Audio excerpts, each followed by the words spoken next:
بسم اللہ الرحمن الرحیم۔ ڈیئر اسٹوڈنٹس، ہمارا یہ لیکچر سلطنت عثمانیہ کے حوالے سے ثقافت اور مذہب کے بارے میں ہے۔ تو سلطنت عثمانیہ ایک بہت بڑی سلطنت تھی، جیسا کہ وہ ایشیا، یورپ اور افریقہ کے بر اعظموں تک پھیلی ہوئی سلطنت تھی۔ تو یہی وجہ ہے کہ پوری سلطنت میں کسی ایک ثقافت یا کوئی ایک ہی ثقافت پائی جاتی ہو تو یہ بات نہیں تھی، بلکہ سلطنت کے مختلف حصوں میں مختلف ثقافتیں اور کلچر جو ہے وہ ڈیولپ ہوئے۔ یہی وجہ ہے کہ مختلف مراکز میں، مختلف صوبوں میں یہ ثقافتی تنوع پایا جاتا تھا، لیکن کیونکہ آل عثمان اقتدار میں تھے، حکومت میں تھے، تو ان کی ثقافت کا اثر جہاں تک ان کی حکومت تھی وہاں پر نظر آتا ہے۔ جیسا کہ قسطنطنیہ کی جو شہری وضع تھی، جو شہری ثقافت تھی، تو اس کا اثر دمشق، بغداد، حجاز کے علاقے، مصر، تیونس، الجزائر، حتیٰ کہ ان تمام یورپی علاقوں میں بھی جہاں پہ کبھی سلطنت عثمانیہ کی حکومت تھی، یہ چیزیں نظر آتی ہیں۔ جیسا کہ فنکاروں کے حوالے سے قسطنطنیہ کی بڑی شہرت تھی، دستکاری کے حوالے سے، صنعت کے حوالے سے بروسا کا جو شہر تھا وہ بہت معروف تھا۔ اسی طرح بروسا اور اس کے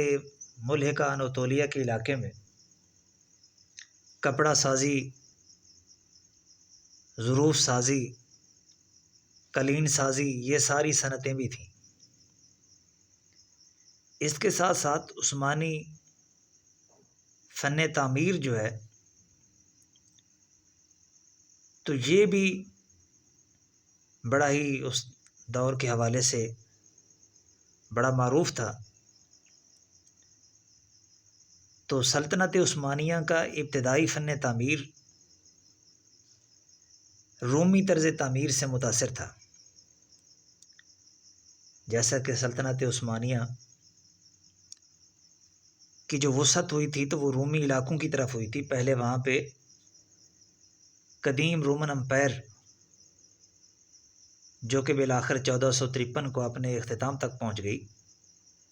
تو شروع میں عثمانیوں کا جو طرز تعمیر تھا، فن تعمیر تھا، تو وہ رومن امپائر سے، رومیوں کے طریقہ کار سے متاثر تھا، اور بعد میں اس میں جدت پیدا ہوئی، تو اس جدت کے ساتھ یہ خاص عثمانی طرز تعمیر بن گیا۔ اور پھر عثمانی سلاطین بھی تھے جنہوں نے اس طرز تعمیر کی پھر مسلسل سرپرستی کی۔ مختلف سلطنت کے جو شہر تھے ان میں مساجد، مدارس، محلات، تو ان کی تعمیر کی گئی جو آج تک موجود ہیں اور اس عہد کے یادگار کے طور پہ عوام اور سیاح انہیں دیکھنے کے لیے جاتے ہیں۔ تو عثمانیوں کا طرز تعمیر جو تھا، اس میں سب سے معروف نام جو کہ بے مثل انجینئر تھے سلطنت عثمانیہ میں، تو وہ خواجہ سنان، جن کی وفات 1599 تک تو وہ ایک بے مثال انجینئر تھے، اور سلیمان اعظم کے زمانے میں انہوں نے مختلف علاقوں کی فتوحات میں بھی حصہ لیا، اب فوج میں بھی انہوں نے اپنی خدمات دیں، اس کے علاوہ تعمیرات میں بھی انہوں نے بڑا حصہ لیا، جیسا کہ اپنی زندگی میں انہوں نے سلطنت عثمانیہ میں 300 سے زیادہ عمارتیں بنائیں، مورخین کے مطابق جن میں 131 مساجد تھیں، 55 مدرسے تھے، 7 دارالقرآن تھے، 3 شفا خانے تھے، 8 پل تھے، 7 مسقف نہریں تھیں جنہیں اوپر سے بند کیا گیا تھا، حمام تھے، محل تھے، کارواں سرائے تھے، مطبخ تھے، مقبرے تھے، خزانہ کی عمارات تھیں۔ تو یہ تقریباً 300 کے قریب عمارتیں بنتی ہیں جو کہ خواجہ سنان کی سرپرستی میں قائم ہوئیں، اور یہ عمارتیں پوری سلطنت میں تھیں لیکن زیادہ تر استنبول میں بنائی گئی تھیں، جیسا کہ مشہور جامع سلیمانیہ ہے جو کہ استنبول کی سب سے بڑی خوبصورت مسجد ہے اور عثمانی طرز تعمیر کا سب سے بہترین نمونہ ہے۔ اور اسی طرح ان کے بڑے قابل شاگرد بھی ہوئے، جن میں ایک مشہور شاگرد جو بعد میں آ کے برصغیر پاک و ہند میں آ گئے، یوسف برکوچک، اور انہوں نے اکبر کے زمانہ میں دہلی میں، لاہور میں، آگرہ میں بڑی شاندار عمارات بنائیں۔ تو یہ سلطنت عثمانیہ کی ثقافت ہے۔ اور جہاں تک سلطنت عثمانیہ کے مذہب کا تعلق ہے تو مذہب کے حوالے سے بھی سلطنت عثمانیہ میں بڑا تنوع تھا۔ اگرچہ سلطنت کا سرکاری مذہب اسلام تھا،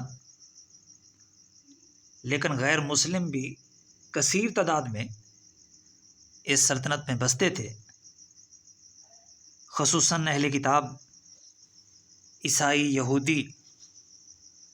خصوصاً یہودی اس وقت سے جب اسپین میں، ہسپانیہ میں 1492 میں مسلمانوں کا اقتدار اختتام تک پہنچا، اور آخری جو غرناطہ کی ریاست تھی وہ ختم ہوئی، تو یہ عثمانی ہی تھے جنہوں نے اسپین سے جلا وطن کیے گئے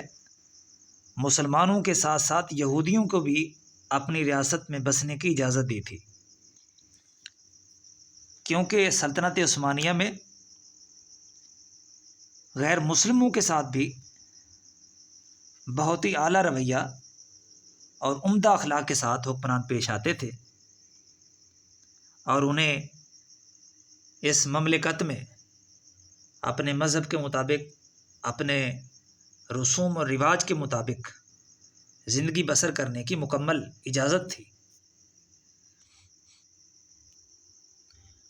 یہی وجہ ہے کہ آل عثمان کی حکومت میں ادارہ اسلامیہ کے علاوہ سلطنت میں مختلف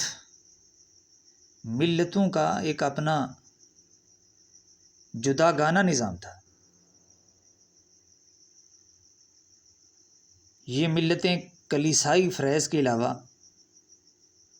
پیدائش، اموات، نکاح اور وصیت ناموں کا اندراج کرتیں، اور اپنے مذہب والوں کے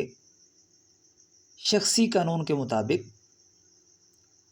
ان کے مختلف مقدمات کا فیصلہ کرتیں۔ اس کے علاوہ یہ ملتیں اپنے حلقہ کے لوگوں سے ٹیکس بھی وصول کرتی تھیں۔ یہ تمام فرائض جو حقیقتاً فرما روائی کی خصوصیات میں ہیں،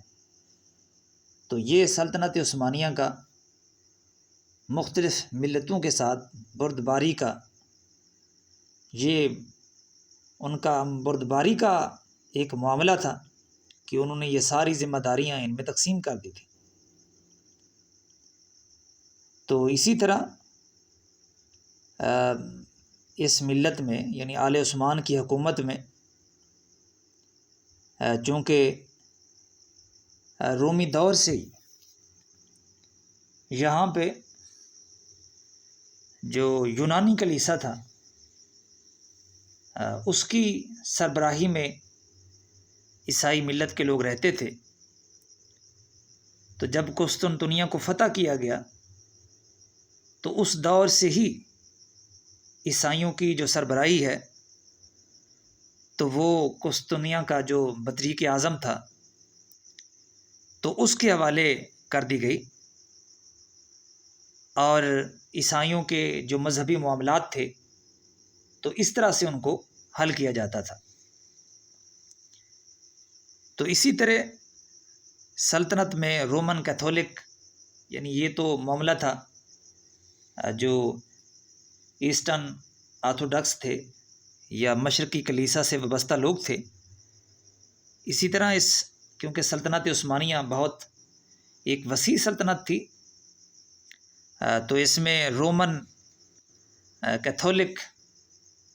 ملت جو عیسائی ہے اس کے ماننے والے بھی تھے،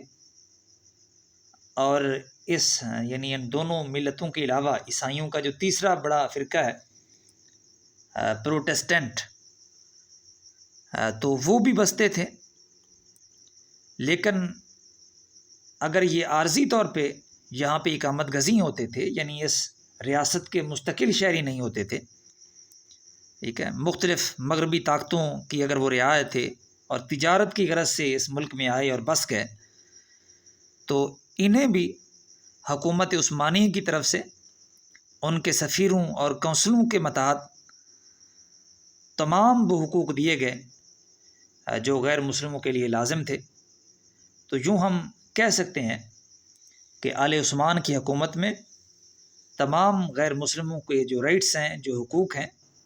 تو ان کی حفاظت کی جاتی تھی،